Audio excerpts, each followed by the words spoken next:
Benavides. Estamos atentos a darle un espacio de tiempo a los demás invitados y nuestro objetivo es poder iniciar hacia las 6:35 de la tarde. Entonces, nuevamente, muchísimas gracias y bienvenidos todos.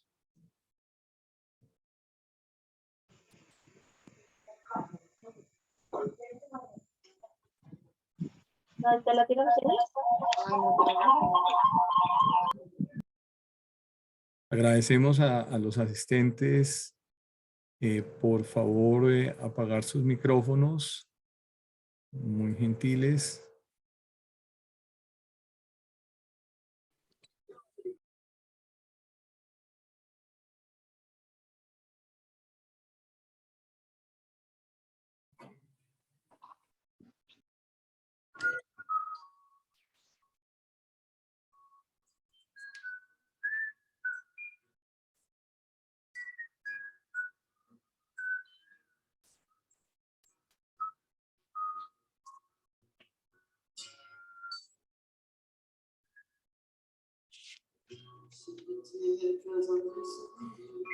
Las personas que van entrando, bienvenidos. Estamos dando un espacio de tiempo para que ingresen los invitados que restan y nuestra idea es comenzar a las 6:35 en punto. Bienvenidos nuevamente.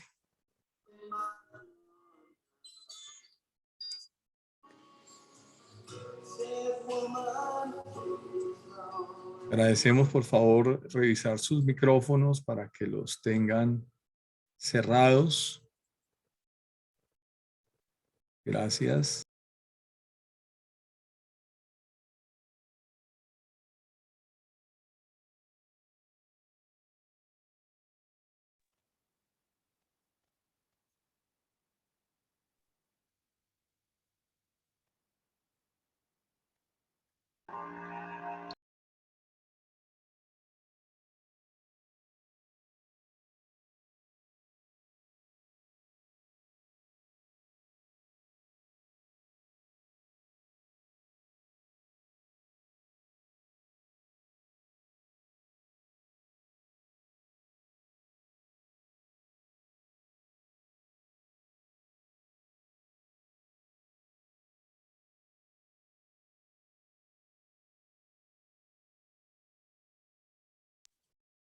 Siguen ingresando participantes. En este momento tenemos 96 personas que vienen ingresando. Les damos la bienvenida a cada uno de ustedes y les pedimos, por favor, nos tengan 3 minutos de paciencia. La idea es comenzar 6:35 en punto. Muchas gracias.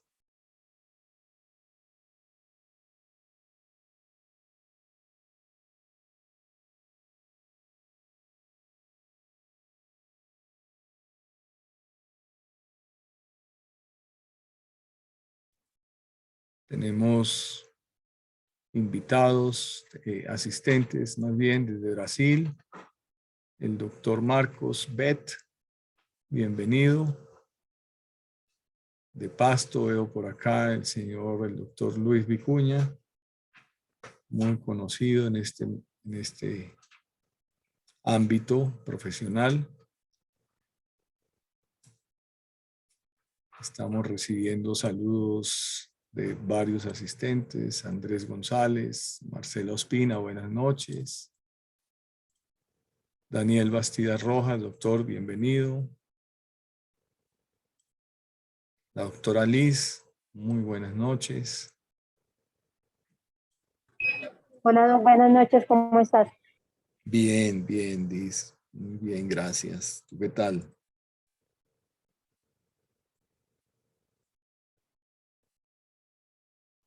Uy, Estamos. bien, mira, bien afortunada. Bueno, perfecto. Doctora Laura Victoria Velázquez, bienvenida, buenas noches. 6:34 de la noche. Estamos a puertas ya de dar inicio. Vuelvo y les recomiendo, por favor, tener sus micrófonos cerrados para no tener interrupciones durante esta charla, que es muy, muy importante. Criterios diagnósticos en moquillo canino. Conferencista el doctor Henry Benavides.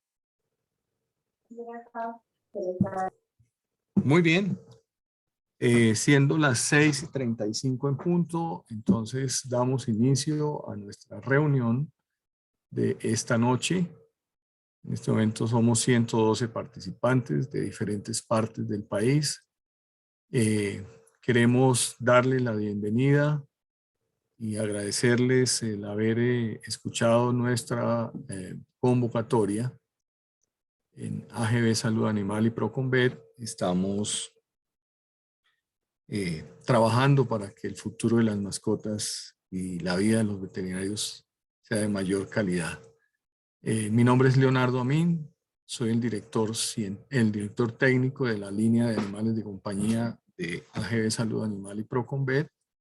En esta noche queremos hablar un poco sobre una de las enfermedades tal vez más temidas por los veterinarios, que es el moquillo canino. Para tal efecto nos acompaña nuestro conferencista, el doctor Henry Benavides, que es médico veterinario de la Universidad de La Salle.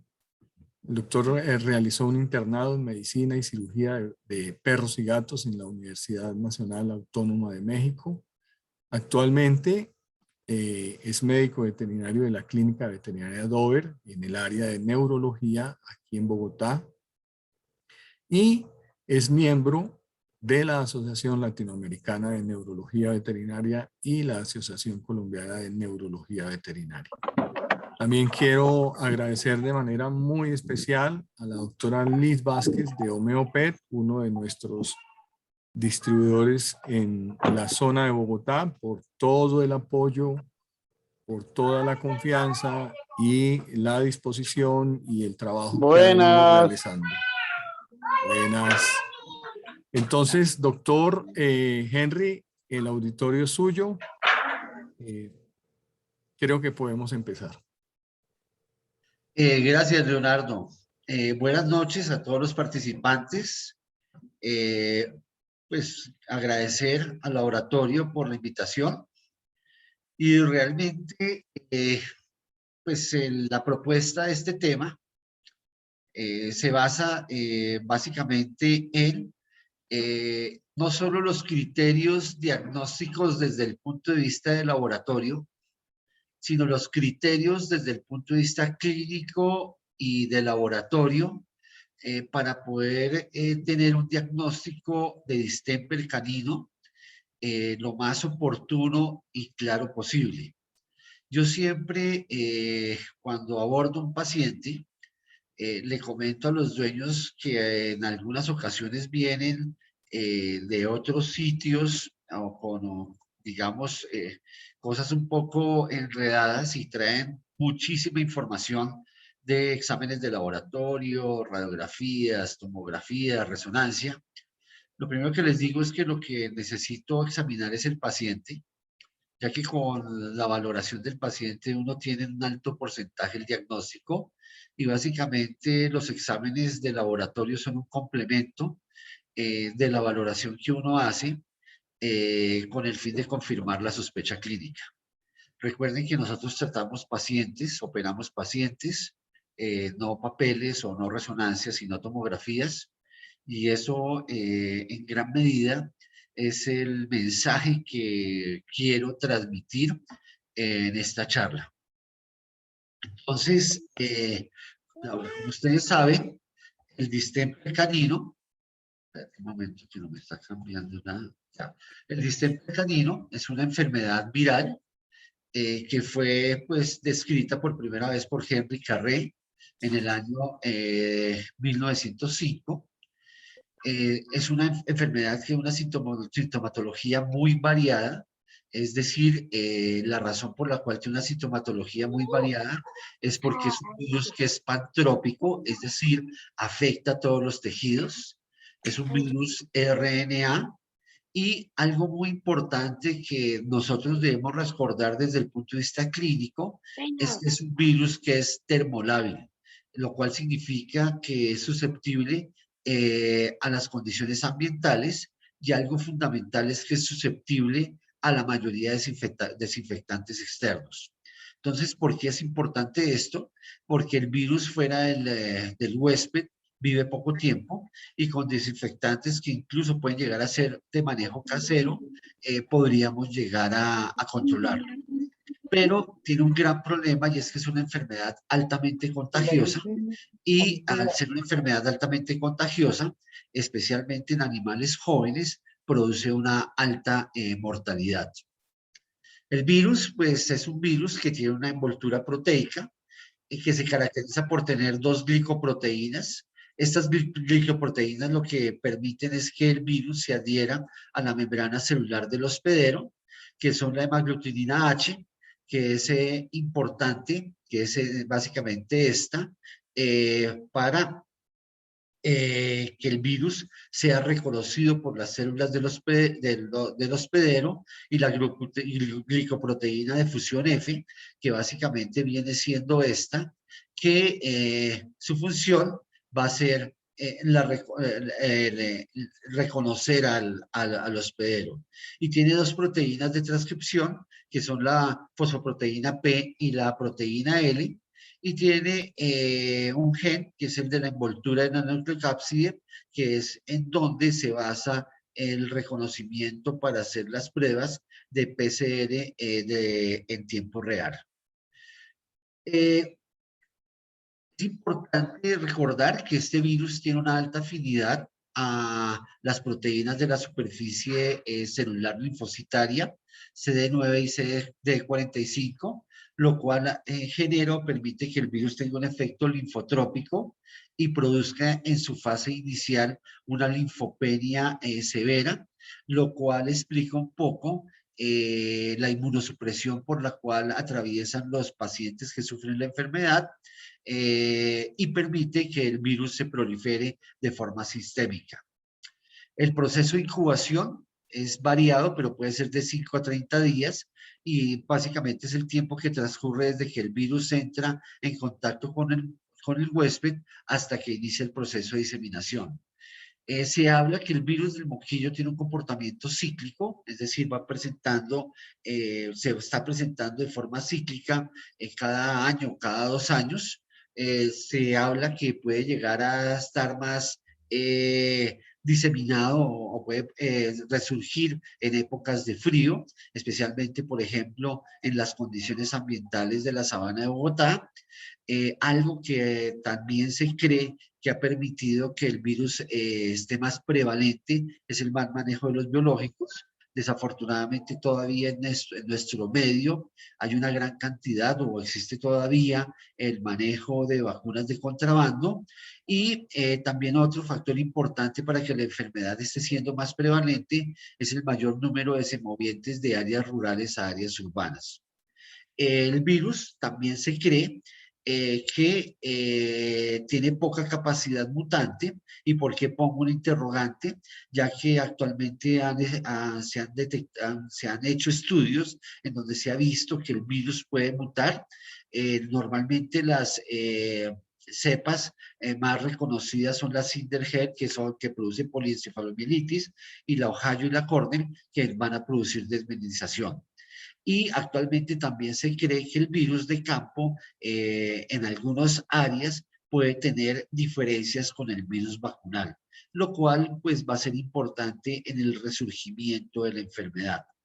Recuerden que los anticuerpos para el virus del moquillo normalmente permanecen hasta el día 45, es decir, mascotas que son vacunadas después del día 45, la cantidad de anticuerpos protectores va a disminuir, lo cual los va a hacer más susceptibles para padecer la enfermedad.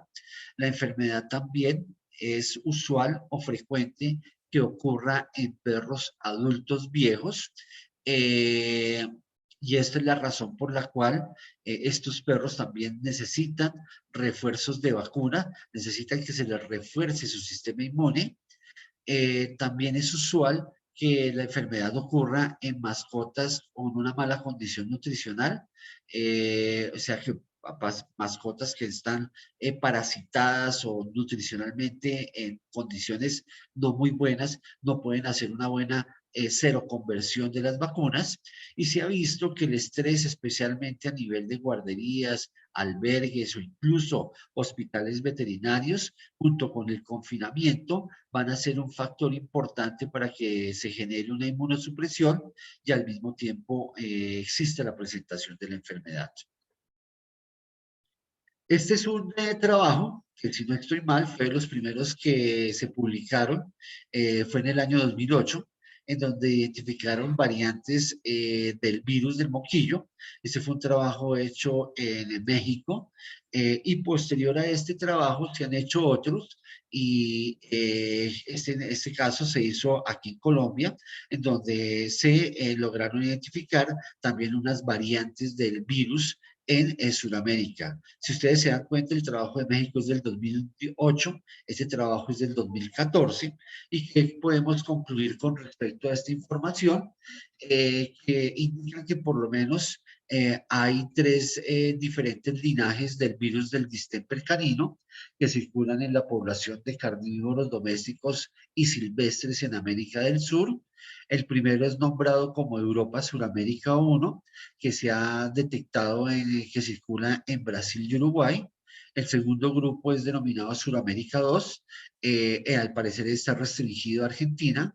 Y el tercer linaje se llama Suramérica 3, que comprende todas las cepas caracterizadas en el estudio que se hizo en Medellín, Colombia, en el año 2014. Y también se considera que puede estar circulando en países de Norte y Suramérica, además de Colombia. Entonces, algo muy importante que nosotros debemos recordar es que el virus se transmite por aerosoles o por secreciones. Básicamente, la secreción más importante es la secreción respiratoria y otras. Y normalmente un paciente o una mascota comienza a eliminar el virus a los 7 días después de haber sido infectado.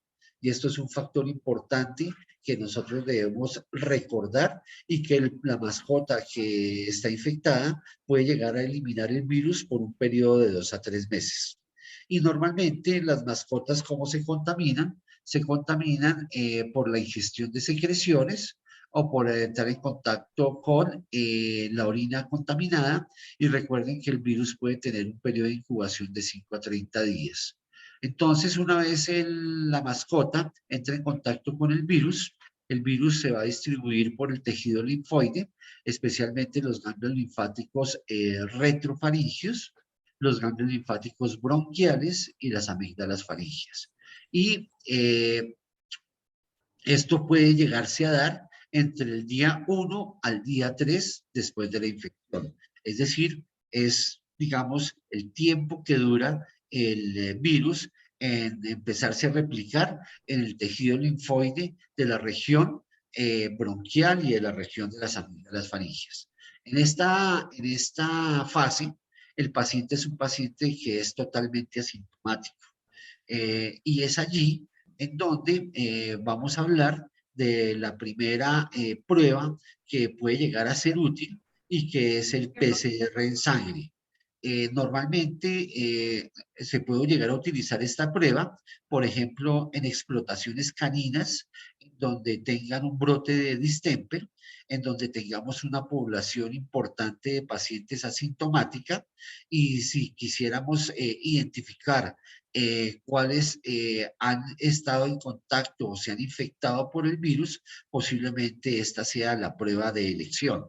O no posiblemente, esta es la prueba de elección. Básicamente la prueba que hacemos es un PCR en tiempo, transcriptasa reversa en tiempo real. Nosotros hicimos un trabajo en cooperación con un laboratorio de patología que también hace pruebas de PCR en un brote que hubo en una explotación canina. Muestreamos 153 pacientes, de los cuales 53 fueron positivos por PCR, y de esos 53 pacientes positivos por PCR, 15 eran asintomáticos, que no es un número menor. ¿Y por qué es importante esto? Porque recuerden que parte del éxito del tratamiento de la enfermedad va a ser el tener un diagnóstico de forma precoz. En este estudio, pues el número se hicieron de forma paralela, un estudio en distemper y un estudio en parvovirosis. Para distemper se muestraron 153 pacientes, negativos fue el 65%, positivos fue el 35%, que correspondían a 53 pacientes. A 22 a 25 pacientes se les corrió una prueba de antígeno viral, una prueba rápida, una inmunocromatografía, en donde el número de pacientes positivos por la prueba rápida fue de 22, en donde también a esos que se les hizo la prueba rápida, a los 25 se les hizo el PCR, es decir, 25 fueron positivos por PCR y 22 fueron positivos por la prueba rápida. Y el número de pacientes sin signos clínicos fue el 28%, es decir, 15 pacientes de 53, y los positivos con vacunación fueron 25 de 53, es decir, el 47%. Entonces, ¿qué nos pudo aportar este trabajo? Que fue un trabajo que se hizo en colaboración con el laboratorio Corpavet, la Universidad de La Salle y la Clínica Dover. Este fue un estudio que, si no estoy mal, fue el año 2014. Entonces, esto que nos logró transmitir, que la muestra dependerá de la fase en que se encuentra la enfermedad. En este caso, nosotros la muestra que tomamos o que utilizamos fue sangre en EDTA. Este estudio también nos permitió lograr diferenciar con otros agentes que producen signos respiratorios y nerviosos, por ejemplo, una laringotraqueitis producto de una bordetela o de una influenza, y logramos detectar pacientes virémicos asintomáticos, lo cual nos permitía hacer diagnóstico precoz. Y si estamos hablando de una explotación canina, pues esto va a ser muy importante, porque al lograr tener un diagnóstico precoz, pues vamos a tener un mayor porcentaje de éxito en el tratamiento de los pacientes. Algo muy importante que a veces no tenemos en cuenta es que muchas veces hablamos de PCR, pero no tenemos en cuenta la forma en que se toma la muestra. En este caso, como yo les dije, la muestra que utilizamos fue sangre en EDTA, pero en algunas ocasiones, especialmente cuando hay signos respiratorios, se puede utilizar un hisopado. Y existen ciertos hisopos que inhiben el PCR, especialmente la madera tratada con sustancias que inactivan el virus, pueden generar que no se pueda aislar el PCR. El alginato de calcio, que es algo que viene en los copitos de caos de madera o incluso en el algodón, para que generen, digamos, un proceso de coagulación cuando se utiliza el copito, pues también reduce la carga viral, y los ácidos grasos del algodón también lo pueden llegar a producir.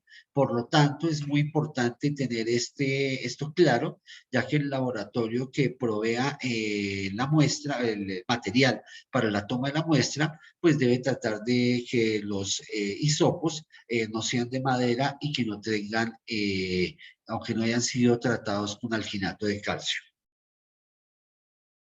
Entonces, si nosotros nos basamos un poco en la disponibilidad de las pruebas, entonces sabemos que son pacientes cuando tenemos un paciente en la fase inicial con un PCR positivo, es muy probable que las otras pruebas que tengamos a disponibilidad, especialmente las pruebas de anticuerpos, sean negativas. Y es lo que se denomina el periodo de ventana.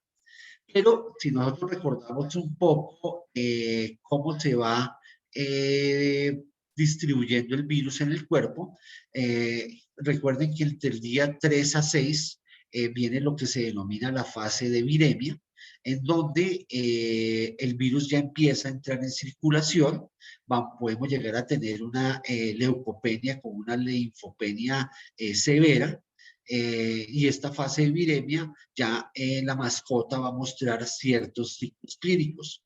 Los signos clínicos que puede llegar a mostrar son, obviamente, disminución en el número de glóbulos blancos, especialmente de linfocitos, o sea que un cuadro hemático en esta fase puede llegar a ser de mucha utilidad, ya que vamos a encontrar una leucopenia con una linfopenia.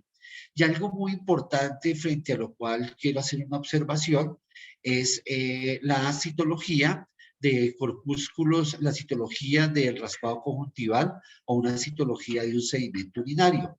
Se habla que en la citología de un raspado conjuntival o de un sedimento urinario vamos a encontrar estos corpúsculos que son los corpúsculos de inclusión del distemper canino en el citoplasma de las células blancas. Esto es una fotografía de libro, sin embargo, nosotros aquí en la clínica nunca hemos encontrado corpúsculos de inclusión intracitoplasmáticos de raspados conjuntivales ni de sedimentos urinarios, pero sí hemos encontrado corpúsculos de inclusión intracitoplasmáticos tanto en glóbulos blancos como en glóbulos rojos, pero lo llamativo es que los hemos encontrado de sangre periférica y al mismo tiempo incluso los hemos encontrado en fase neurológica. Y se habla que la citología es diagnóstica la gran mayoría de las veces cuando el paciente está en la fase de viremia. Entonces, digamos, aquí es muy importante tener en cuenta esto. Esta es una fotografía de microscopio que me facilitó la doctora Carol Gacha, que es la doctora que coordina el laboratorio en la clínica Dover. Y nosotros a todos los pacientes que llegan con sospecha de distemper, les hacemos una citología de sangre periférica y en un porcentaje importante, incluso en pacientes con signos neurológicos, que es en una fase un poco más avanzada de la enfermedad, en algunos de ellos hemos visto los corpúsculos de inclusión. Recuerden que los corpúsculos de inclusión es una prueba de alta sensibilidad, pero de baja especificidad. Es decir, si los encontramos, significa que es, pero si no los encontramos, no es significado que llegue a ser. Entonces, pero no, es una prueba que es fácil de hacer, es una prueba que simplemente se hace un extendido en sangre, se hace una coloración con DIF-Quick, se necesita un poco de entrenamiento por la persona que haga la observación a nivel del microscopio. Recuerden que el examen citológico es un examen operario dependiente.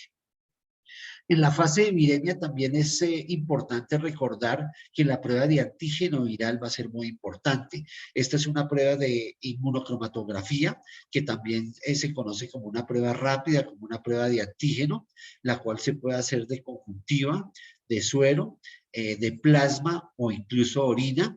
Estas son las indicaciones del laboratorio importador de la prueba.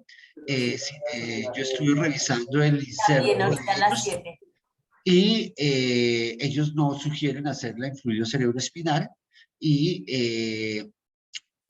es algo que en algunas ocasiones he visto que colegas han hecho, pues piden esta prueba en fluido cerebroespinal y ahorita van a ver la razón por la cual no es tan útil.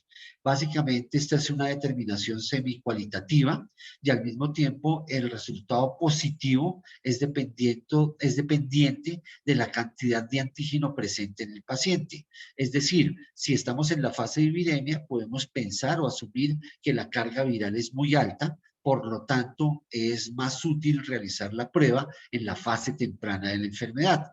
Y esa también es la razón por la cual la carga viral no va a ser tan alta en el fluido cerebroespinal y yo no voy a someter a un paciente a un procedimiento medianamente invasivo a una técnica en donde la probabilidad o el porcentaje de error pueda llegar a ser relativamente alto.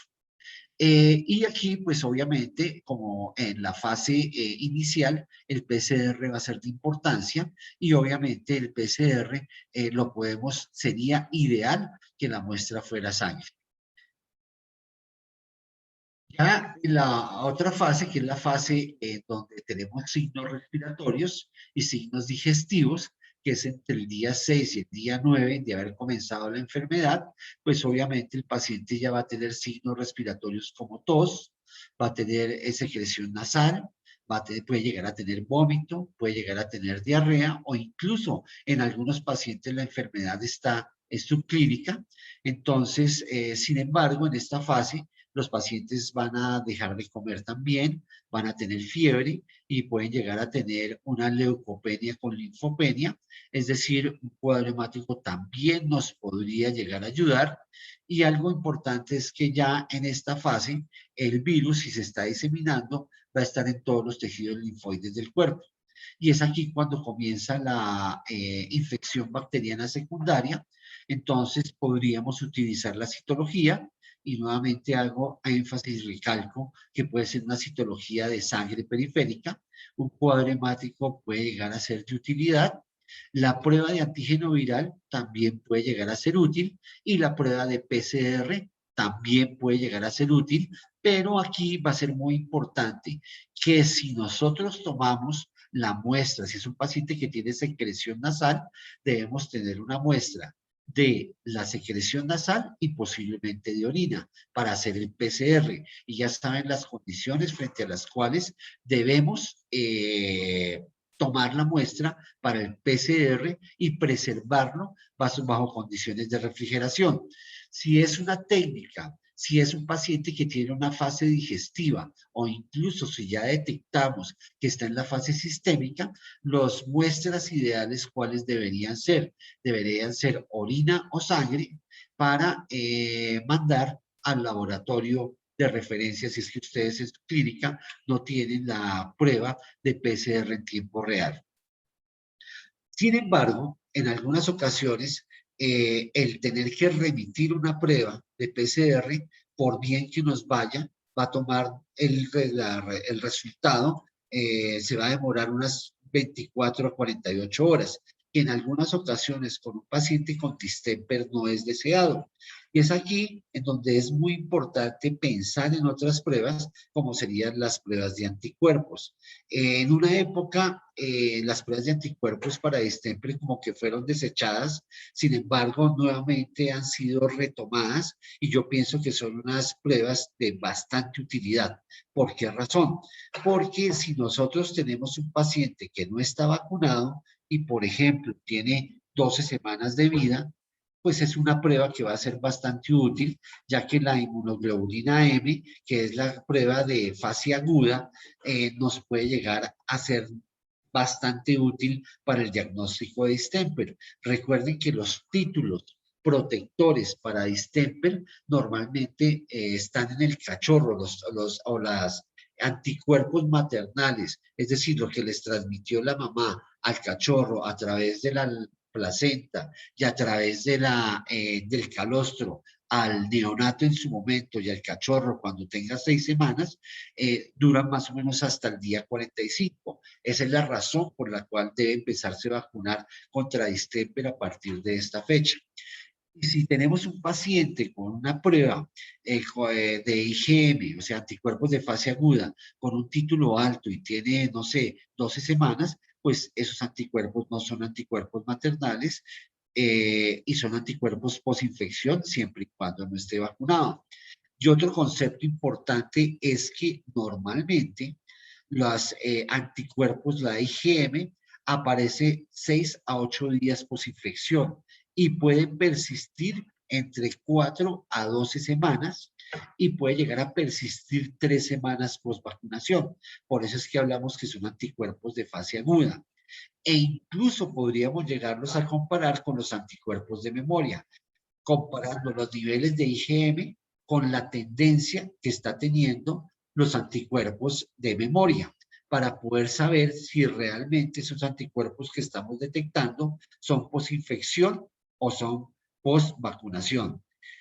Y otro punto muy importante de tener en cuenta, que no debemos perder el horizonte, es que siempre debemos tener en cuenta la clínica. Y se habla que los pacientes con impétigo tienen menor probabilidad de desarrollar signos del sistema nervioso en relación a aquellos con hiperkeratosis, que tienen una mayor probabilidad de desarrollar signos neurológicos.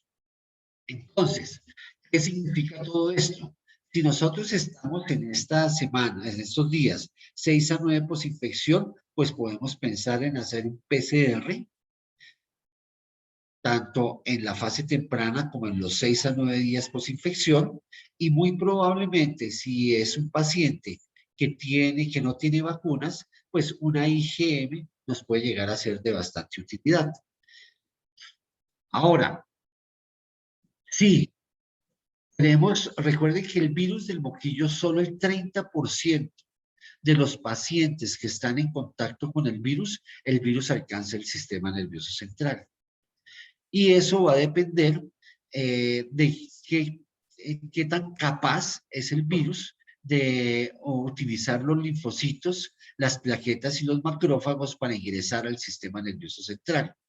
En el sistema nervioso central podemos tener dos escenarios: una fase aguda, la cual se da en pacientes que están inmunosuprimidos, y básicamente en esta fase aguda hay una destrucción de la sustancia gris cortical y cerebelar.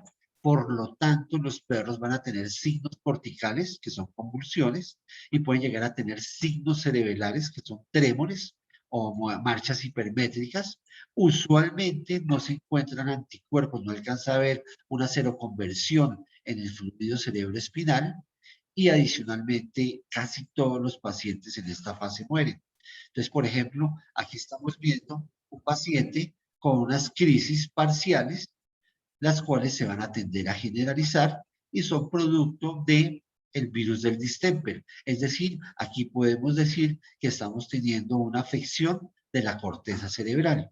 Y aquí es un paciente con trémores constantes, los cuales obviamente hay que tener en cuenta la sintomatología previa, son producto del virus del moquillo, y adicionalmente este paciente tiene una meningomielitis, ya que no está con paraparesis no ambulatoria, es decir, no puede caminar.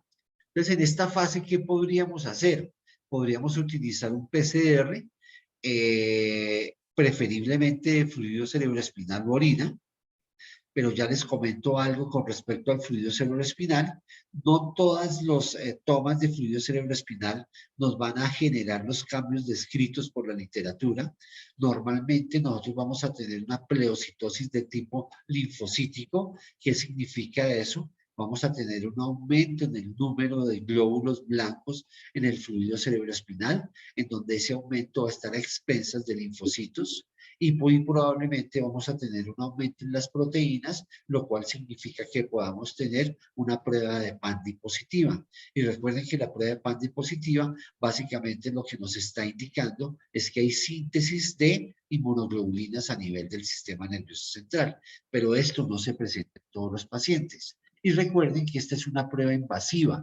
Si yo puedo tener a través de un PCR de orina el diagnóstico, pues no voy a pensar en hacer una toma de líquido cefalorraquídeo. ¿Por qué razón? Recuerden que estos pacientes la inmunosupresión es muy importante, y muchos pacientes que son sometidos a procedimientos anestésicos en esta fase pueden llegar la enfermedad a avanzar un poco más rápido.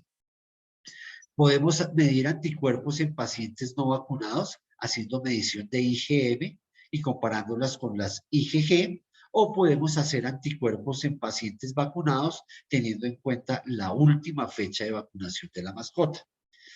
Entonces, ¿cuál? Esta fase la fase activa de infección, podemos tener un PCR positivo, una IgM positiva e incluso una IgG positiva. Ahora, ¿qué pasa en la fase subaguda? En la fase subaguda, pues los pacientes pueden tener signos digestivos y respiratorios leves. La fase subaguda del sistema nervioso central van a tener una afección del sistema nervioso central entre el día 14 a 21, que estos básicamente son los pacientes que nos generan un dolor de cabeza terrible porque no se recuperan pero no se mueren. Vamos a tener una afección de la sustancia blanca, podemos tener desmielinización con afección de cerebelo, de médula espinal y del nervio óptico, y los pacientes pueden llegar a durar semanas o meses, bien sea en donde se pueden mostrar una recuperación espontánea o incluso pueden llegar a morir producto o consecuencia de la enfermedad.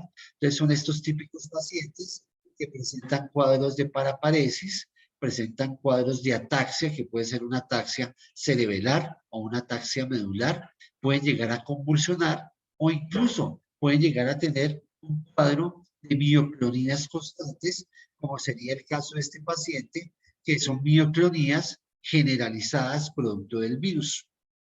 En estos pacientes, ¿qué podemos utilizar? Un PCR de fluido cerebroespinal o orina, un análisis de fluido cerebroespinal o medición de anticuerpos, comparando los anticuerpos de fase aguda con los anticuerpos de memoria o incluso medir anticuerpos en fluido cerebroespinal. Entonces, ya viendo algo un poco más práctico, tenemos a Luna. Luna es un paciente mestizo, hembra de 6 meses.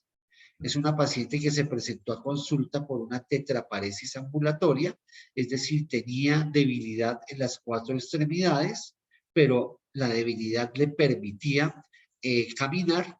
En el momento en que se hizo el diagnóstico o que se tomó la muestra, pasó de ser de tetraparesis ambulatoria a una tetraparesis no ambulatoria y empezó a tener unos mioclonos. Entonces, esta es Luna, en donde ya tenía unos mioclonos, podía relativamente moverse bien, digamos en ese momento estaba comiendo, estaba tomando, tenía una conciencia normal. Posteriormente, a medida que fue avanzando la enfermedad, cambió su estado de conciencia de ser un paciente normal desde el punto de vista de la conciencia a un paciente omnibulado, es decir, desorientado, y posteriormente entró en una fase de delirio. Y cuando entró en la fase de delirio comenzó a convulsionar. La evolución del cuadro clínico de Mía fue de 2 semanas y ella no tenía historias de vacunación. Aquí un punto importante en relación a los mioclonos, ¿cuál es? Usualmente nosotros nos dijeron que los mioclonos eran característicos de distemper. Si bien es la causa más común, no es la única enfermedad que produce mioclonos. Hay otro tipo de enfermedades que producen mioclonos, como la epilepsia mioclónica juvenil del Rhodesian-Ridgeback. Obviamente no es el caso de Luna.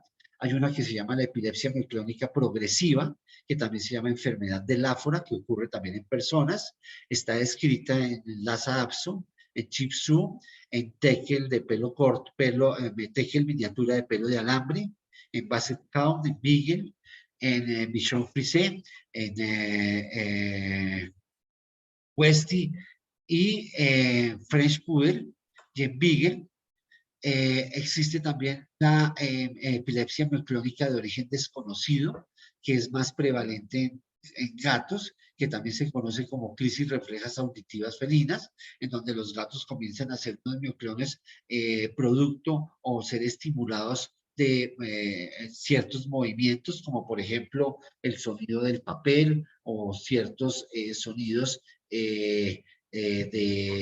domiciliarios como televisor, teléfonos o este tipo de cosas. Y obviamente el virus del moquillo que básicamente es la causa más común de mioclonías, pero no es la única. Y tenemos que interpretar las mioclonías del moquillo en conjunto con otros signos clínicos, y se cree que las mioclonías producto del moquillo pueden ser consecuencia de una encefalopatía o consecuencia de una mielopatía. También está la enfermedad del sobresalto y el espasmo hemifacial. Entonces, eso es importante recordarlo, ya que a veces no podemos categorizar a un paciente con mioclonías en que ya es moquillo. Tenemos que pensar en los otros diagnósticos diferenciales. Si bien es la causa más común, no es la única. Entonces, el diagnóstico de MIA es una meningoencefalitis de posible origen infeccioso. ¿Cómo lo confirmamos? En este caso a MIA, le hicimos una prueba de anticuerpos. Entonces, ¿cuál es la ventaja de la prueba de anticuerpos? Que es económica y es rápida de hacer, se puede hacer a nivel hospitalario. Básicamente aquí lo que estamos midiendo son anticuerpos de fase aguda, que son los IgM, nos mide anticuerpos contra parvovirosis y nos mide anticuerpos contra distemper. Entonces, como es un paciente que no tiene historial de vacunas y con la edad que tiene, pues obviamente no tiene anticuerpos contra parvovirosis, pero al haber estado en contacto con el virus del moquillo, pues desarrolló anticuerpos contra el distemper canino. Quisimos corroborar de que esos anticuerpos para distemper canino no fueran eventualmente producto de una vacunación que no hubiera sido reportada en algún momento. Entonces los comparamos con los anticuerpos de memoria, que son los IgG, y pues obviamente no teníamos anticuerpos de memoria ni para hepatitis infecciosa canina, ni para parvovirosis, y teníamos unos anticuerpos de memoria altos para distemper canino. Entonces, ¿cuál es la interpretación de esto? Que pues yo les comenté que el virus del distemper demora en llegar al sistema nervioso más o menos unas 2 o 3 semanas. Cuando nosotros recibimos la paciente, ya tenía un cuadro neurológico, o sea que por mínimo ya tenía 2 semanas de haberse infectado. Y adicionalmente, los anticuerpos IgM tienden a desaparecer rápidamente. Habíamos hablado de 4 a 12 semanas. Y también la respuesta inmunológica va a depender un poco de la condición del paciente. Ya era un paciente que había sido adoptado. Entonces, los anticuerpos ya estaban saliendo digamos, los anticuerpos de memoria estaban bajos por 2 razones. Estaban presentes, pero estaban bajos por 2 razones. Una razón es porque no había hecho una buena respuesta inmunológica. La otra razón es porque ya estuvieron descendiendo y estaban aumentando los anticuerpos de memoria ya por la cronicidad del cuadro clínico. ¿Esto por qué nos va a brindar una información importante? Porque, digamos, si es un paciente que tengo con un diagnóstico de distemper, sin vacunas y no tiene anticuerpos para parvovirosis, hepatitis y hepatitis, pues obviamente tengo que considerar alternativas de opciones terapéuticas para tratar de cubrir a este paciente contra las otras enfermedades virales y tratar de alguna u otra forma proteger al individuo o darle una mano para que pueda defenderse mejor de la enfermedad de base que es el distemper. Este es otro caso, Lupe, 4 años, un schnauzer. Básicamente ella se presentó a consulta por unas mioclonías generalizadas, tenía tremor de intención y tetrataxia. El proceso de evolución de ella era un poco más largo, sin embargo era un paciente ya adulto y adicionalmente era un paciente que sus últimas vacunas habían sido año y medio atrás después de haber presentado la enfermedad. La sintomatología que presentaba Lupe eran estas mioclonías generalizadas. Eso es supremamente importante tenerlo en cuenta porque en algunas ocasiones llegan a ser tan intensas que no permiten que el perro concilie, que no pueda dormir. Recuerden que las mioclonías se logran diferenciar de los trémores. ¿En qué sentido? No solo por la ritmicidad del cuadro clínico, sino también porque la mioclonía usualmente no desaparece durante el sueño, mientras que el tremor sí desaparece durante el sueño. Entonces a esta paciente también hicimos una medición de anticuerpos ¿Y qué fue lo que encontramos? No teníamos anticuerpos para parvovirosis, teníamos una concentración muy baja de anticuerpos para distemper canino con la medición de los anticuerpos de memoria. En este caso teníamos anticuerpos de memoria, perdón, de memoria no, sino de fase aguda, una concentración muy baja, probablemente porque no hubiera hecho seroconversión o porque realmente no hubiera estado expuesta al virus o porque el tiempo de exposición ya era muy largo, y los comparamos con los anticuerpos de memoria, y la sorpresa fue que teníamos un porcentaje de anticuerpos de memoria muy importante, tanto para hepatitis infecciosa como para parvovirosis, pero no teníamos anticuerpos de memoria para distemper.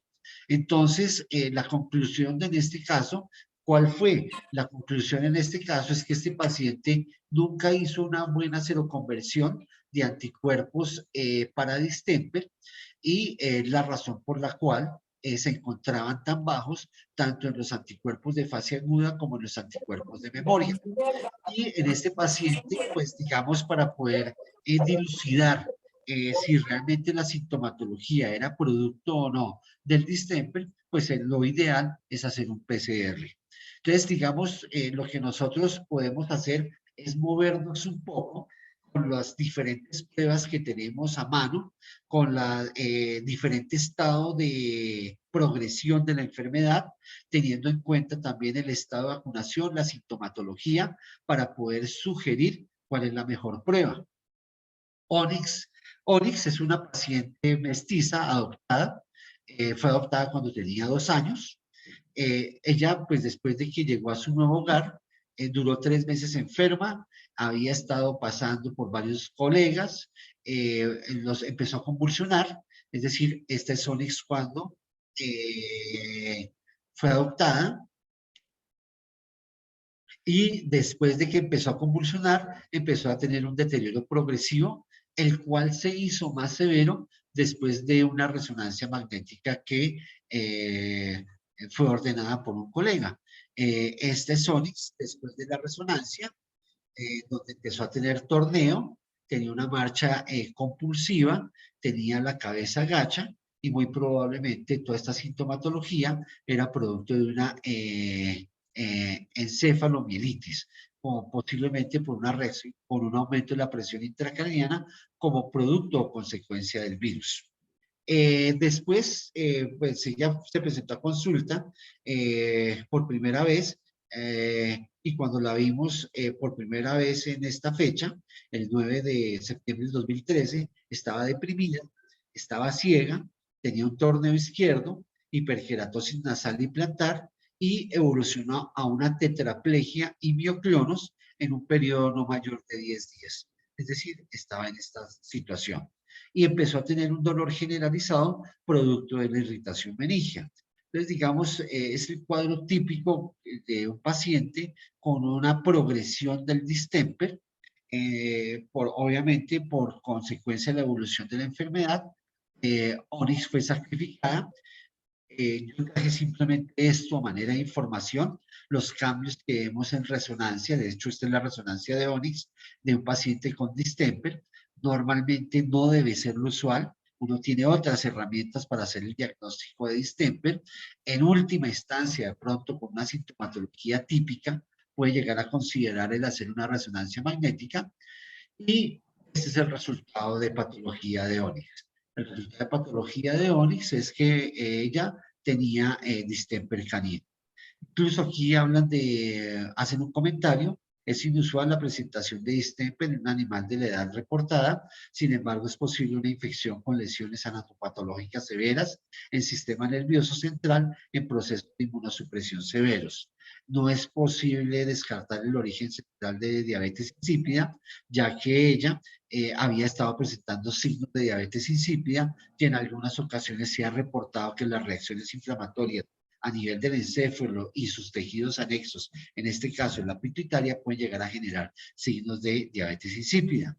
Entonces, digamos aquí, ¿por qué yo tengo esto de patología de amígdala faríngea? Pues Recuerden que cuando abordamos inicialmente esta charla, hablamos que el virus ingresaba por vía oral o vía nasal y se alojaba en los tejidos linfoides durante los primeros 3 días. Pero una patología de la amígdala faríngea, pues probablemente tengamos que esperar a que la enfermedad esté avanzada para encontrar los cambios a nivel de histopatología allí.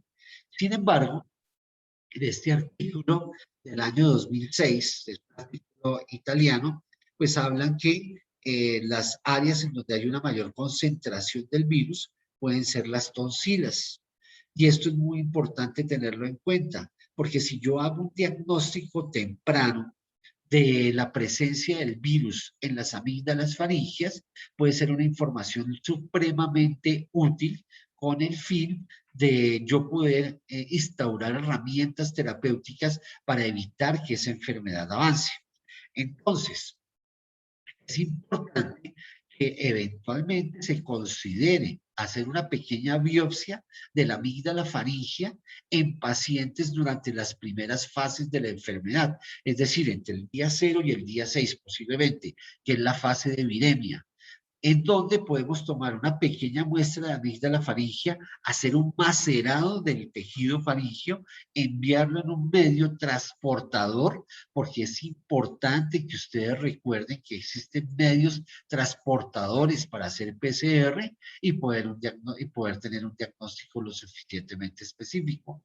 Es una opción, es una alternativa. Obviamente, si no contamos o si las otras pruebas que tenemos a disponibilidad nos han dado resultados un poco ambiguos o confusos. Algo importante de tener en cuenta es que, perdón un momento, yo tengo que hacer aquí algo. ¿Cómo me cierro esto? Esta pantalla está acá. Ahí. Pantalla. Ya, perdón.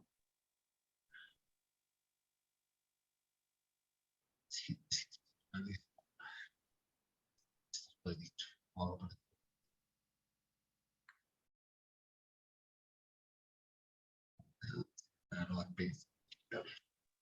es importante recordar que cuando tenemos pacientes con distemper, hay pacientes que pueden tener coinfección. Y la coinfección más común es con Toxoplasma y Neospora. Este es un estudio que se hizo hace un tiempo, hace ya como unos 12 años, estudio clínico, serológico y coprológico preliminar de Neospora canina en caninos de la Clínica Veterinaria de Bogotá, Colombia. Fue un trabajo de grado de la doctora Liliana Ravelo. Yo tuve la oportunidad de dirigir ese trabajo y utilizamos y muestreamos 50 pacientes con signos neurológicos. Los cogimos al azar, 50 pacientes con signos neurológicos, en donde 6 fueron positivos a Neospora. Eran pacientes que tenían básicamente o convulsiones o problemas de la médula espinal o problemas de neurona motora baja. La prueba que utilizamos para el diagnóstico de Neospora fue una inmunofluorescencia indirecta, en donde los títulos que se obtuvieron en el estudio fueron títulos entre 1 y 20, entre 1,20 y 1,320. De los 6 pacientes positivos a Neospora, 3 tenían coinfección con distemper. Uno se diagnosticó con la prueba de antígeno y 2 se diagnosticaron con anticuerpos. Uno tenía signos cerebelares, el cual murió, y 2 tenían signos de médula espinal que progresaron a mioclonos, los cuales murieron. Entonces, si ustedes toman información, verán que cuando hay coinfección, la probabilidad de mortalidad es mucho más alta. Entonces, siempre hay que tener en cuenta pacientes que tengamos distemper, la probabilidad de coinfección, y lo que hemos visto más usualmente es coinfección con Neospora y infección con Toxoplasma. Yo siempre he tratado de tener a mano todas estas pruebas. Entonces, por ejemplo, utilizamos el Toxolátex, el cual es una prueba semi-cualitativa, no cuantitativa. Puede llegar a ser cuantitativa si hacemos diluciones, pero es una prueba que puede ser útil, se puede hacer a nivel hospitalario, y es una prueba que nos permite tener información rápida y lo más importante del por qué tener una información rápida, que nos va a tener, vamos a tener la opción de tener herramientas terapéuticas. Por último, pues quiero compartir Kira. Kira es una paciente que pues se presentó con esta sintomatología por distemper, no podía caminar, estaba con tetraparesis no ambulatoria, estaba con mioclonos. Inicialmente su diagnóstico no era muy bueno. Instauramos tratamiento y la propietaria nos envía frecuentemente reportes de su evolución. Es decir, el moquillo puede ser una enfermedad tratable, no todos los pacientes se recuperan, pero es importante tener en cuenta que entre más precoces seamos en el diagnóstico, más oportunidades terapéuticas vamos a poderles brindar a nuestros pacientes. Entonces, espero que haya sido de utilidad. Muchas gracias por su asistencia. No sé si tengan preguntas. Si tienen preguntas, si puedo tratar de resolverlas con gusto. Igual para dudas, compartir artículos, pueden escribirme a mi correo henrybeni@hotmail.com. Leonardo, entonces no sé si tú quieras ir leyendo las preguntas y vemos si las vamos resolviendo. Sí, doctor, muchísimas gracias. Ya les escribía en el chat que al final de la charla podían escribirnos al mismo chat las preguntas o podían de viva voz hacerlas. Aquí tenemos el doctor Miguel Matiz. Doc, en fase neurológica como tal, depende del tipo viral causante. No deberíamos, por el contrario, esperar alta carga antigéna en fluido cerebroespinal, considerando el constante ciclaje que hace y por ende esperar que al no asegurar inmunocromatografía en fluidos, sí hacerlo en líquido espinal. A ver, normalmente una característica del poder encontrar cambios en el fluido cerebroespinal es el grado de deterioro que se tenga en el momento del diagnóstico. Usualmente la prueba que yo sugiero realizar cuando tenemos pacientes así, con pacientes con signos del sistema nervioso central es el PCR, que es una prueba que es un poco más específica que el antígeno viral. Adicionalmente, los signos no son dependientes de la carga viral. Los signos son dependientes de la reacción inflamatoria o el grado de estrés oxidativo que ocurra a nivel del sistema nervioso central, producto o consecuencia del virus. Entonces, recuerden que el virus puede generar una reacción inflamatoria, pero también el virus puede llegar a generar una reacción de desmielinización.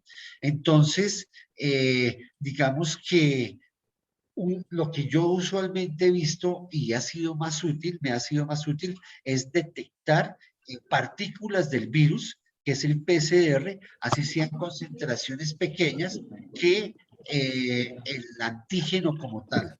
No sé si logré responder adecuadamente la pregunta del doctor.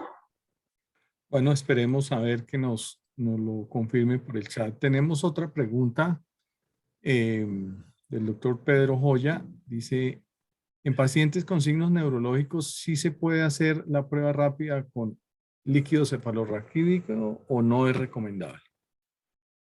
Pues más o menos es algo similar a la pregunta anterior. Si yo quiero, si estoy sometiendo a un paciente a un procedimiento anestésico, a una toma de fluido cerebroespinal, que finalmente no es que sea un proceso muy complejo, pero que implica cierto grado de riesgo, es decir, es una prueba medianamente invasiva. Yo lo primero que tengo que pensar es que esa prueba que yo vaya a seleccionar sea lo más específica y sensible. Entonces, ¿qué hacemos? Hacemos un análisis del líquido cefalorraquídeo, un análisis físico-químico, en donde los resultados que yo espero encontrar son una pleocitosis de tipo linfocítico, posiblemente un aumento en las proteínas, probablemente un PANDI positivo, y la prueba que yo sugeriría o seleccionaría sería un PCR. ¿Qué porcentaje de PCR falso negativo existe? He tenido varios pacientes con signos clínicos compatibles con distemper, pero al hacer PCR, punto final, sale negativo. Bueno, es que eso, aquí el PCR yo creo que implicaría otra charla y seguramente una persona experta en PCR. Desafortunadamente, voy a decir algo que puede herir un poquito susceptibilidades. ¿Y cuáles son? Los laboratorios clínicos de medicina veterinaria en pequeños animales no son regulados. O sea que cualquier persona puede llegar a montar un PCR. Es decir, el control de calidad en algunos laboratorios llega a ser muy bueno, pero en otros no lo es. Esa puede ser una de las razones por las cuales tienes pacientes que son, podríamos decir que son de libro, y la prueba de PCR te da negativa. La otra opción es la forma en que se transporta la muestra. Recuerden que tiene que ser refrigerada. El medio de transporte, la forma en que se transporta la muestra. Por eso hice énfasis en los hisopados de secreciones nasales. Por eso hice énfasis en las muestras de sangre e incluso en la muestra de orina. Y la forma en que debe ser transportada.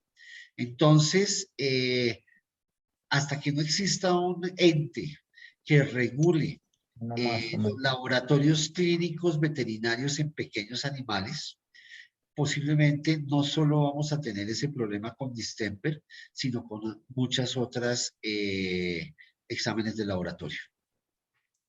Perfecto. ¿Qué cambios comportamentales nos pueden ayudar a sospechar de distemper? Lo que pasa es que el distemper es una enfermedad, como yo dije, al ser pantrópica nos puede generar muchos signos, pero usualmente lo primero que vamos a poder tener en un paciente es que en la fase de viremia posiblemente van a estar con pérdida, pueden estar anoréxicos o hiporéxicos, es decir, pueden estar con pérdida del apetito o con disminución de él. Pueden tener algunos periodos febriles y muy probablemente si hacemos un cuadro hemático en esa fase, vamos a tener cambios desde el punto de vista hematológico. Digamos, comportamentales, pues el paciente puede estar deprimido, no querrá moverse, puede estar un poco apático, a estar en contacto con las personas, con sus cuidadores o con otras mascotas. Digamos, serían los cambios que podríamos llegar a encontrar en la fase inicial de la enfermedad.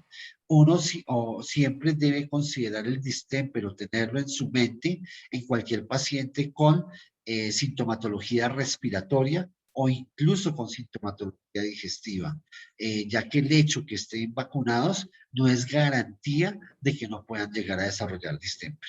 Siempre debemos tener en mente dentro de nuestra lista de diagnósticos diferenciales el distemper. Y recuerden que entre más amplia sea nuestra lista de diagnósticos diferenciales, vamos a poder tener mejor diagnóstico y vamos a tener un mejor conocimiento de las patologías que puedan ser las generadoras o desencadenantes del cuadro clínico. Perfecto. La azatioprina la usa para tratar alguna secuela o controlar alguna secuela de distemper. La azatioprina la usaba para tratar el distemper. Se habla que la azatioprina, bueno, hay estudios que han demostrado que la azatioprina puede inhibir la replicación del virus in vitro, pero una cosa son resultados in vitro y otra cosa son resultados in vivo. Sin embargo, hace unos 10 años la utilicé mucho, la utilicé incluso, primero empezaba con 1 miligramo por kilo cada 12 horas y posterior por una semana y después la manejaba por 1 miligramo por kilo cada 24 horas y luego cada 48 horas y después la quitábamos haciendo controles hematológicos periódicos, pero realmente creo que debo tener el artículo en donde demuestran que la azatioprina tiene efecto frente al virus, pero en estudios in vitro, más no en estudios in vivo. Y en algunas ocasiones todavía la considero por efectos para lograr desinflamar o para controlar el estrés oxidativo en aquellos pacientes en donde no considere que sea prudente utilizar corticoides. Bien, bien, vamos a seguir porque tenemos varias preguntas por acá. Voy a tratar de irlas como concentrando varias en unas. A ver, por acá. Dice, estas tienen que ver con el tratamiento, doctor Henry. Entonces voy a lanzar tres preguntas, leer tres preguntas en una sola lectura. ¿En qué tipo de medicación basa el tratamiento? ¿Qué tratamiento se le dio a la paciente del último caso y qué resultados ha tenido con la utilización de Canglo? Bueno, el tratamiento primero, uno lo debe tener varias cosas. Primero, si es un paciente que está en fase respiratoria, dar terapia de soporte para la parte respiratoria. Si está en fase digestiva, pues obviamente dar terapia de soporte para la fase digestiva.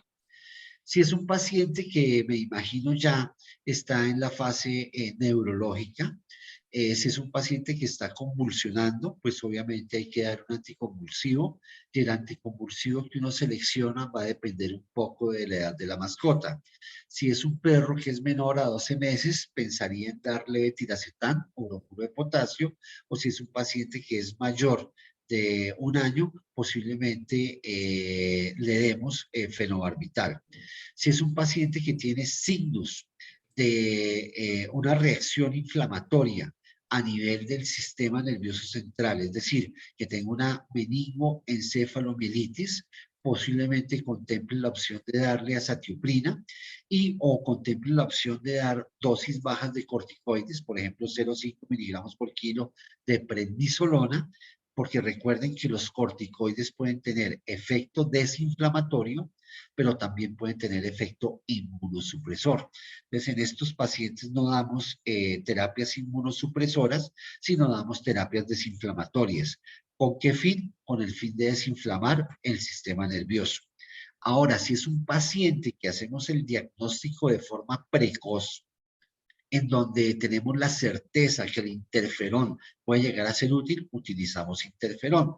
Y si es un paciente en el cual vemos que el nivel de anticuerpos es muy bajo, entonces lo que hacemos es que damos el Canglock. Definimos si le damos el Canglock, bien sea para distemper, o le damos el Canglock, el que viene combinado para distemper, para moquillo y hepatitis, como sería el caso de pacientes en los cuales no tienen anticuerpos para parvovirosis y hepatitis, pero sí tienen anticuerpos para distemper canino.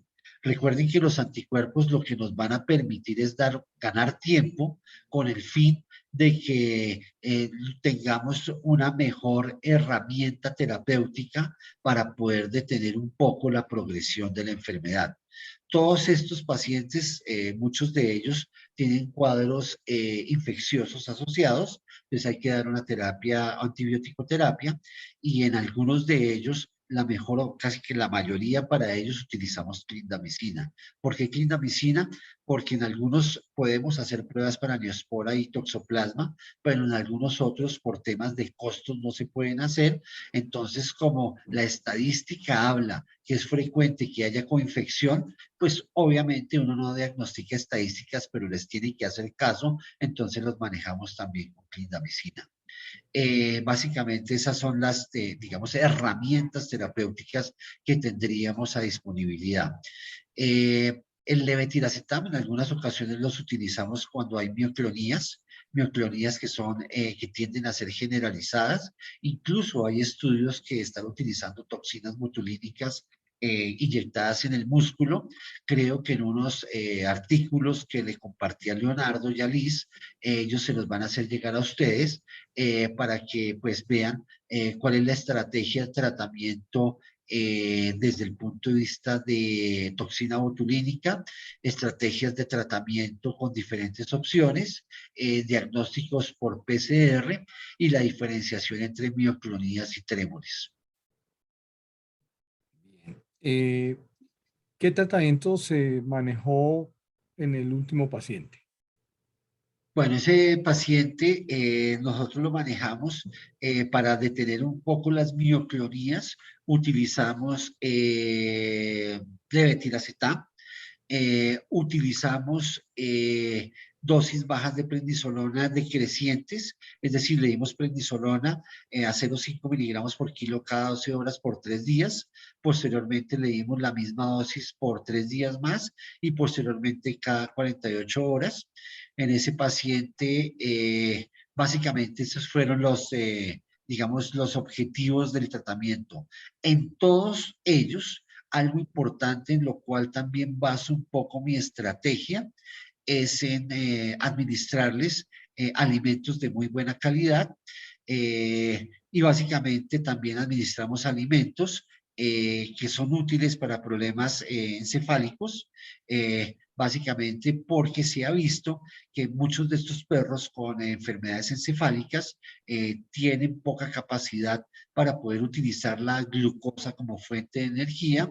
Entonces, a través de una dieta basada en triglicéridos de cadena media, estos triglicéridos se van a convertir en cuerpos cetónicos en el hígado. Estos cuerpos cetónicos van a tener la capacidad de atravesar la barrera hematoencefálica y se sabe que estos cuerpos cetónicos son una fuente energética de más fácil utilización para perros con diferentes signos de afección cerebral. Perfecto. El doctor Denis Andrés Ordóñez pregunta, ¿qué resultados ha tenido con la utilización de Canglo? Pues digamos el Canglo que es una herramienta terapéutica muy útil, especialmente para aportar anticuerpos. Yo creo que es muy buena siempre y cuando en manos responsables. Es decir, por eso es que también hice mucho énfasis en el tema de anticuerpos. El CanGlock es administrar anticuerpos, entonces dependiendo de la fase en la cual se encuentre el paciente, si nosotros vemos que es un paciente que está en la fase de viremia, posiblemente tenga muy buenos resultados la utilización de CanGlock, ya que va a ayudar a evitar de que la enfermedad progrese al sistema nervioso central. Siempre he pensado que la mejor estrategia para el distemper es hacer diagnósticos precoces y entre más precoces sean nuestros diagnósticos, el tratamiento va a ser mejor. Y una de las opciones para lograr mejores resultados es utilizar las inmunoglobulinas ya preformadas, digamos el CanGlo. Perfecto. ¿Qué diferencia tiene medir IgM e IgG para distemper? Pues es que la IgM es los anticuerpos de fase aguda, la IgG son anticuerpos de memoria.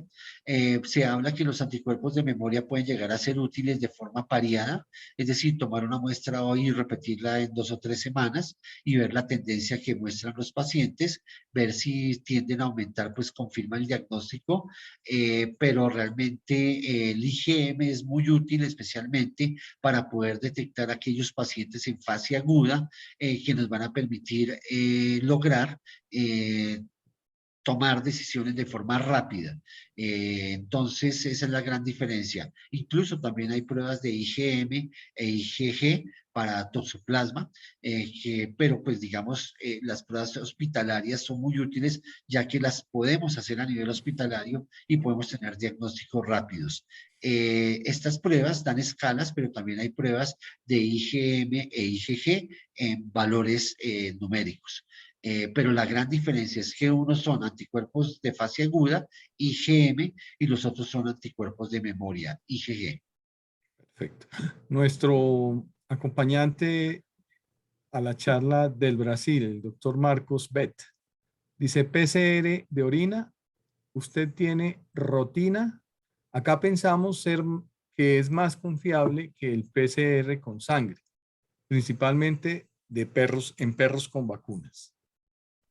Sí, de hecho, por eso fue que hablé que es muy importante saber en la fase en la cual se encuentra la enfermedad y pacientes que están en la fase de viremia, es decir, entre el día 3 a 6, o ya están con sintomatología respiratoria o con sintomatología gastrointestinal, es decir, entre el día 6 a 9, las muestras pueden ser sangre u orina. Usualmente nosotros tomamos las dos y mandamos las dos al laboratorio. Ahora, si hay problemas con costos, muchas veces prefiero enviar orina más no sangre. Perfecto. ¿Qué porcentaje de sobrevivencia tienen los pacientes con convulsiones producto del distemper? Pues esto realmente, el distemper, lo que no puedo decirle qué porcentaje de sobrevivencia tengan los que son convulsivos. Lo que sí le puedo decir es que es una enfermedad que produce altísima mortalidad en jóvenes. La mortalidad disminuye a medida que el perro va siendo más adulto. Usualmente los pacientes con crisis convulsivas también tienen problemas de meningo, mielitis, es decir, uno puede llegar a controlar las convulsiones con anticonvulsivos. Lo que no puede llegar a controlar es la inflamación que se genera tanto en el encéfalo como en las meninges o en la médula como en las meninges. Es decir, la meningoencefalomielitis. Esa es la, digamos, muy compleja en tratar. De hecho, hemos utilizado arabinosecitocina, que es la citarabina, en el protocolo que se utiliza para meningoencefalitis de origen no conocido, para tratar de tener esa reacción inflamatoria producto o consecuencia del distemper. No veo que marque la diferencia, pero pues digamos es una alternativa que uno debe considerar en aquellos pacientes. Aquí el mensaje es que la alternativa terapéutica va a depender mucho de la sintomatología del paciente.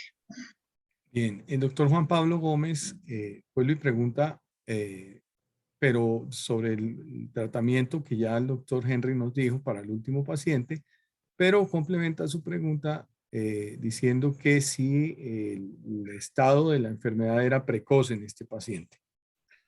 No, no era precoz. De hecho, es un paciente que estaba con mioclonías, no podía caminar. El distemper es toda una, digamos, es un mundo que uno no puede asegurar que o todos se vayan a morir o todos se vayan a curar. Eh, Algunos perros que han estado muy críticos se logran recuperar, otros pacientes que inicialmente comienzan con una sintomatología no muy severa se deterioran y mueren. Este paciente, pues si ya tenía sintomatología neurológica de las mioclonías, y por eso hice la salvedad del origen de las mioclonías, que pueden tener un origen a nivel de médula espinal o pueden tener un origen a nivel del encéfalo, incluso del tronco encefálico, se recuperan, como es el caso de este paciente. Digamos que yo diría que esta paciente es algunos de esos casos anecdóticos que hacen parte, excepción de la regla. Perfecto.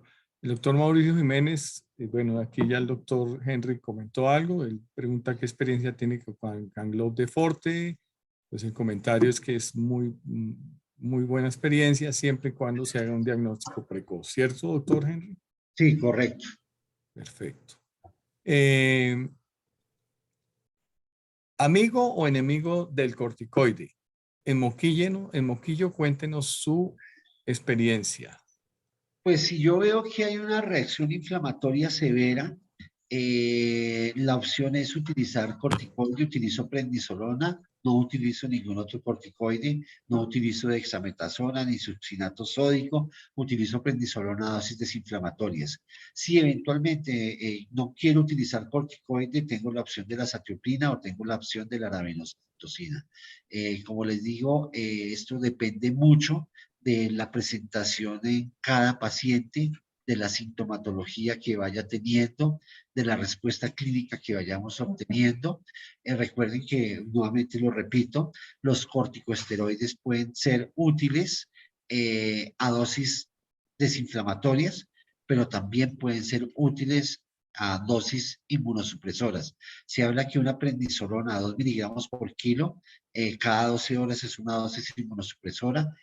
igual a 1 miligramo por kilo cada 12 horas. Y yo utilizo la prednisolona inicialmente a 0,5 cada 12 horas máximo por 3 días y luego voy reduciendo la dosificación. Perfecto. ¿Qué opina, doctor, del interferón como parte del tratamiento?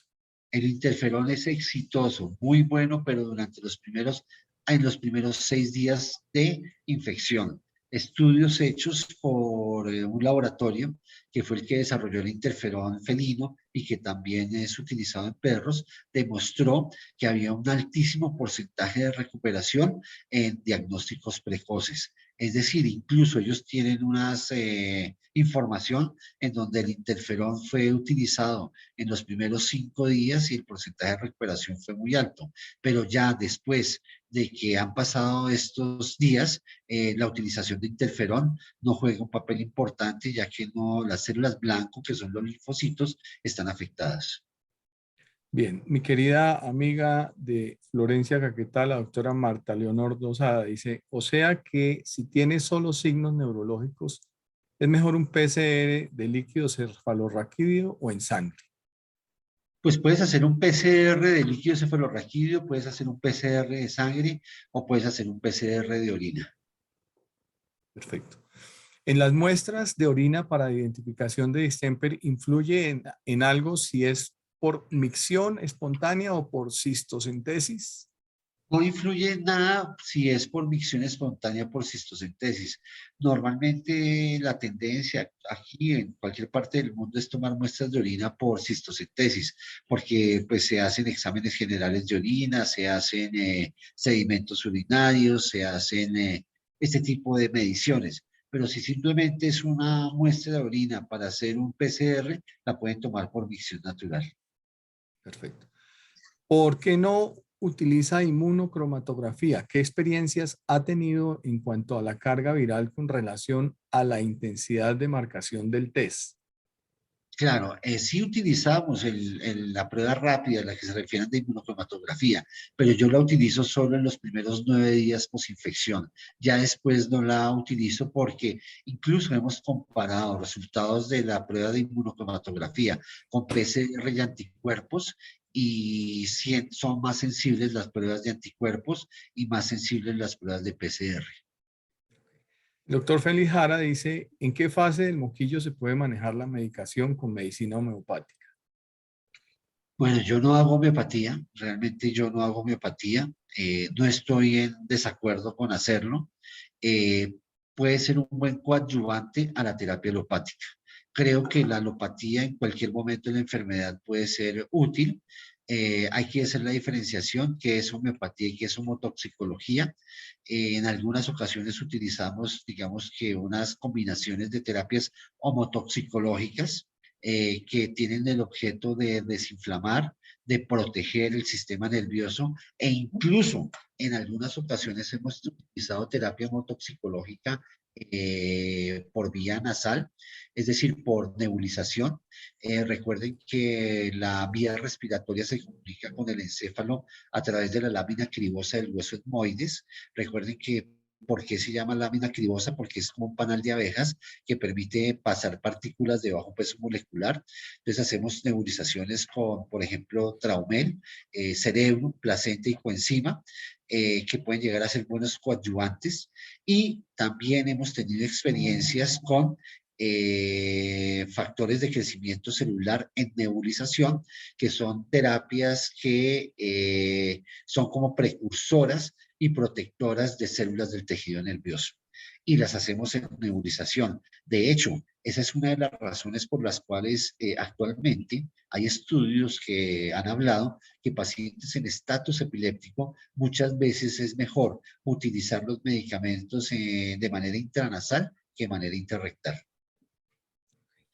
Bien, el doctor Rolando Díaz, si no estoy mal, nos acompaña de la costa atlántica, Sucre o Córdoba, no recuerdo. Dice, hay mascotas que se infectan e inician los primeros síntomas de tipo nervioso sin pasar por los síntomas previos comunes. A estos casos se les pueden hacer pruebas rápidas en zonas donde no contamos con PCR. Sí, claro. O sea, podría hacerse una prueba rápida Y eso no es que no sea frecuente. Muchos pacientes comienzan con signos neurológicos sin haber pasado por signos digestivos o por signos respiratorios, o si pasaron por ellos, pasaron desapercibidos. Y si pues lo único que tienes a disponibilidad son pruebas rápidas, puedes utilizar dos tipos de pruebas rápidas o muchas pruebas rápidas. Puedes hacer un cuadro hemático, puedes hacer una citología. Una citología es un proceso muy fácil de hacer y puedes llegar a ser útil. Por eso hice énfasis que la literatura habla que la citología de orina o de raspado conjuntival en la fase de viremia es la prueba ideal para observar los corpúsculos de inclusión intracitoplasmáticos, pero nosotros hemos visto corpúsculos de inclusión tanto en glóbulos rojos como en glóbulos blancos en pacientes con fase neurológica, es decir, en la fase avanzada. Y la citología es una prueba fácil de hacer a nivel hospitalario. La prueba de antígeno la podría llegar a hacer, pero debes conocer la limitante, y las pruebas de anticuerpos son pruebas que se hacen a nivel del laboratorio y son pruebas rápidas que puedes tener en tu consultorio. Perfecto. ¿Qué AINES han sido los más efectivos? Pues realmente para distemper no utilizamos muchos AINES, de hecho yo no los utilizo. No recuerdo haberlos utilizado. Probablemente en algún momento considere bajo ciertas condiciones, pero normalmente el carprofeno puede ser una buena opción, meloxicam puede ser una buena opción. Perfecto. ¿Nos recomendaría algunos laboratorios específicamente para realización de PCR? No, eso sí, me compromete. Claro. Indicó que al pasar 3 meses posiblemente la fase de virulencia culmina. En este caso, el paciente que padeció previamente distemper puede convivir con otros pacientes sanos sin tener el riesgo de contagiarlos. Lo puede hacer sin ningún problema porque ya pasó la fase en la cual el paciente elimina el virus. Perfecto. Otra pregunta relacionada con las soluciones hiperinmunes comerciales contrastantes. ¿Tiene experiencia en su uso terapéutico? Canglob, buena experiencia, pero haciendo un diagnóstico precoz, como lo Precoz. dice el doctor Henry, en varias oportunidades con muy buenos resultados. Para el tratamiento de convulsiones, ¿qué opina sobre las terapias de sueño con pental o propofol? Bueno, pues eso ya es otro tema, pero actualmente la tendencia mundial a nivel de neurología veterinaria es tratar de menos utilizar terapias de sueño. Las terapias de sueño, pues obviamente te controlan el problema de forma inmediata, pero a largo plazo o a las 24, 48 horas, te van a generar problemas porque muchas veces cuando haces terapias de sueño, si no tienes un paciente con una buena monitoreo, puedes llegar a tener complicaciones de neumonía o puedes llegar a complicaciones de que no sabes cuando se está despertando si el paciente está temblando o teniendo esos episodios de delirio o alteración de la conciencia, producto del despertarse de la terapia de sueño o producto o consecuencia de que todavía está convulsionando. Usualmente lo primero que se hace es tratar de controlar las crisis con diazepam. Si no se puede con diazepam, se puede hacer incluso una terapia de sedación con diazepam, que es una terapia continua con diazepam. Si tienen fenobarbital, pues utilizar fenobarbital, que funciona supremamente bien. Recuerden que el fenobarbital en pacientes con estatus epiléptico puede llegarse a dar una dosis acumulativa en un lapso de 24 horas de hasta 16 miligramos por kilo.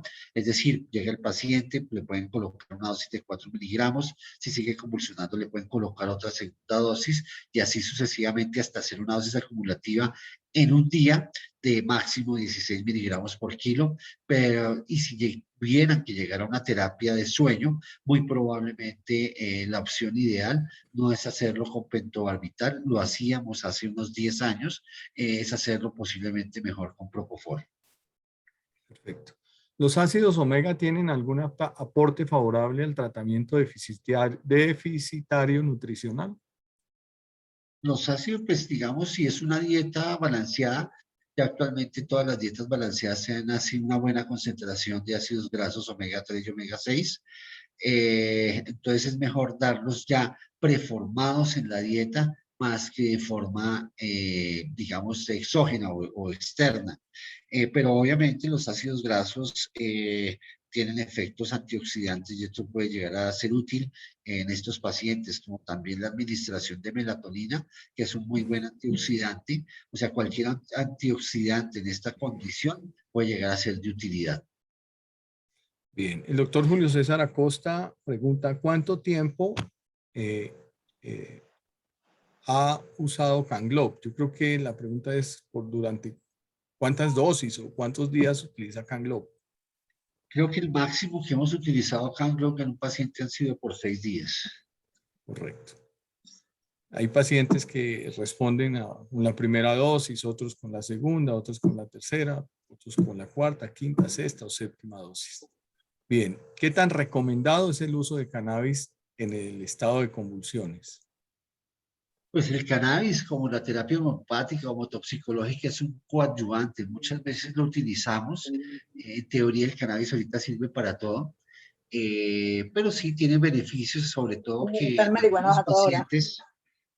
en algunos pacientes ayuda a reducir un poco la reacción inflamatoria, o más bien ayuda a bajar un poco el nivel de, digamos, de ansiedad que manejan producto de su enfermedad. Yo no soy experto en cannabis, creo que hay algunos doctores que son, y pues pienso que es un buen coadyuvante, pero no como terapia única. Perfecto. ¿Qué efectividad tiene el uso de complejo B para el tratamiento del distemper? Pues es que el complejo B pues, puede llegar a ser útil como también como terapia neuroprotectora, pero normalmente no lo utilizo, realmente no lo utilizamos, si acaso utilizamos tiamina.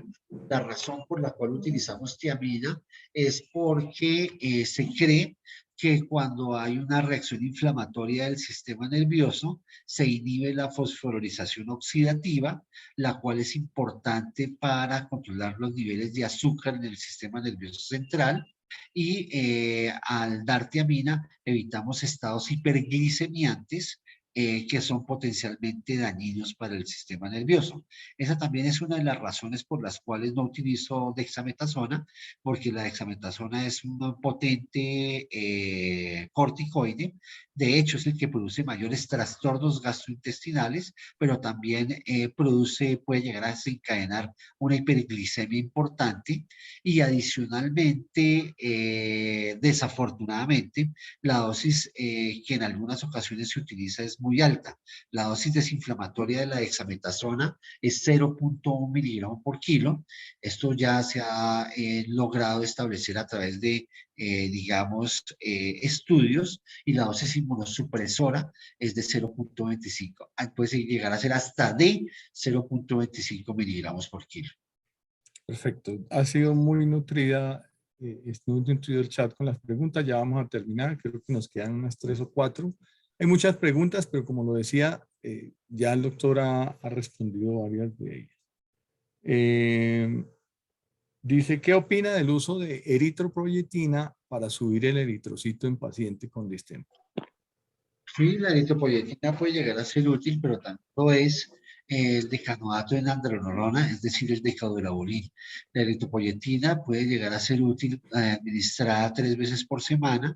El decanoato de nandrolona, que es un andrógeno, puede llegarse a utilizar 1 vez por semana. ¿Se han utilizado anticuerpos anti-PD-1 para el tratamiento del distemper?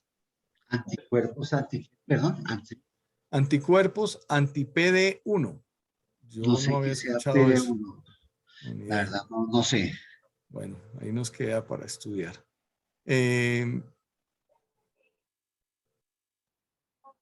¿Cómo controlan los picos febriles si no utiliza aires?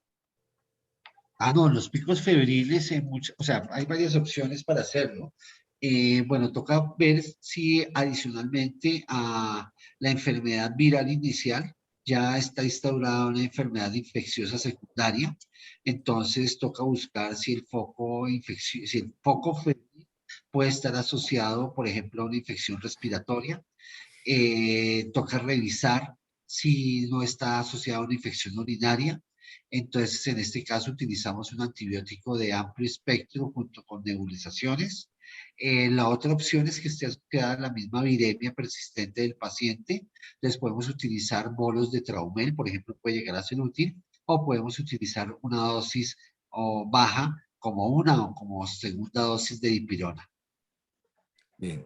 Alguna vez escuché, nos quedan dos preguntas, la posibilidad de reactivación del virus en pacientes que han padecido un distemper neurológico. Luego de tiempo de haber cura clínica, ¿cuál es su opinión? Pues bueno, la literatura reporta que en algunos pacientes el distemper puede quedar latente.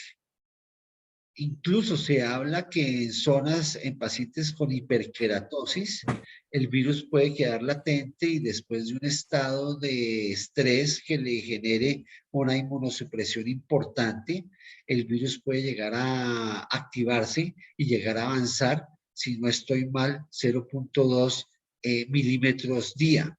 Eso lo reporta la literatura. La verdad, yo nunca he visto un paciente en el cual haya hecho el diagnóstico de distemper y esté sano, el cual vuelva a reactivarse la enfermedad. Bien. Tratamiento con vacuna en infusión lenta. ¿Qué opina? No, yo no utilizo, nunca he utilizado ese tratamiento. No sé, digamos, en qué función podría llegar a tener. Me imagino que es lo que es tratando de generar una respuesta inmune rápida, pero recuerden que en los pacientes con distemper hay una depresión importante de linfocitos y pues la respuesta inmune probablemente no se daría. Esa es la razón por la cual es importante, si vamos a pensar en hacer algo con anticuerpos, es darlos de forma ya preformada. Correcto. Y la última pregunta. En pacientes con lectura baja de anticuerpos de distemper, pero ya en fase nerviosa, ¿se recomienda el uso de Canglop?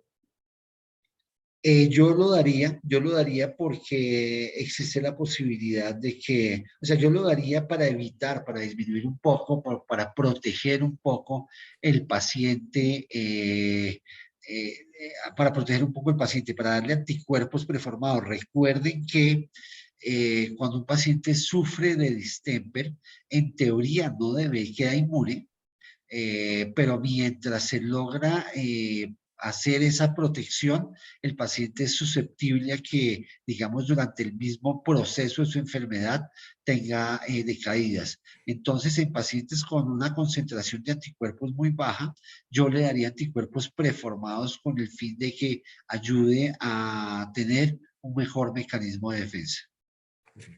Sí. Muy bien, doctor. Hasta ahí tenemos estas preguntas. Pues no nos resta sino agradecerle. Muy enriquecedora su charla, doctor.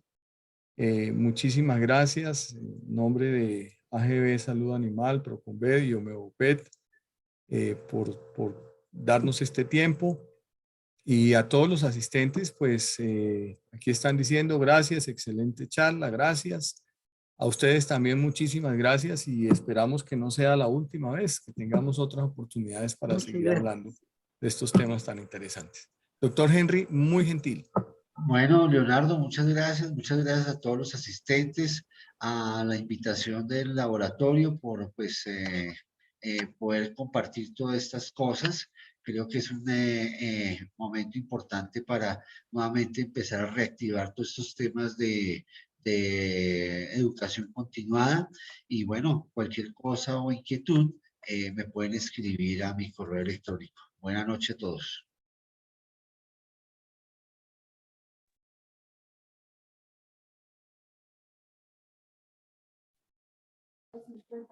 Se salta todos los de nosotros, 58, 4, 76, 77.